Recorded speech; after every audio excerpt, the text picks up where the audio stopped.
বাংলাদেশ জাতীয়তাবাদী দলের ভারপ্রাপ্ত চেয়ারম্যান তারেক রহমান বিশ্ব শরণার্থী দিবস উপলক্ষে প্রকাশিত এক বাণীতে রোহিঙ্গা প্রত্যাবাসনে মর্যাদাজনক ও নিরাপদ পরিবেশ নিশ্চিত করতে মিয়ানমারের ওপর চাপ বাড়ানোর আহ্বান জানিয়েছেন।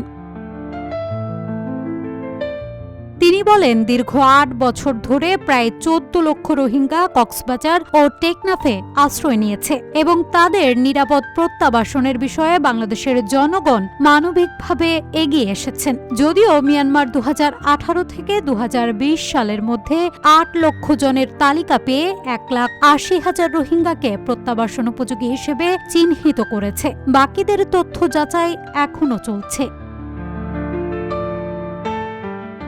সমৃদ্ধির পথে এগিয়ে যেতে দরকার ইস্পাত দৃঢ় ভিত্তি।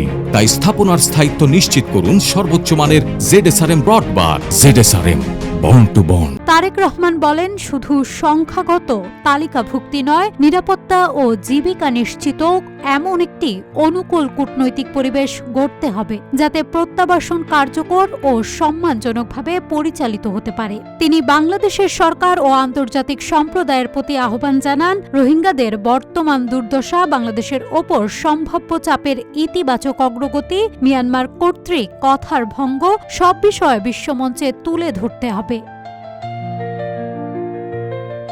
উল্লেখ্য, রাখাইনে চলমান আঞ্চলিক সহিংসতা ও রাজনৈতিক অস্থিরতার কারণে রোহিঙ্গাদের নিরাপদ প্রেরণ এখনও অপেক্ষার আগেই ব্যাহত হচ্ছে। বিশেষ করে রাখাইন অঙ্গরাজ্যের বেশিরভাগ অঞ্চলে আরকান আর্মির নিয়ন্ত্রণ, যা প্রত্যাবাসন প্রক্রিয়ায় জটিলতা সৃষ্টি করছে।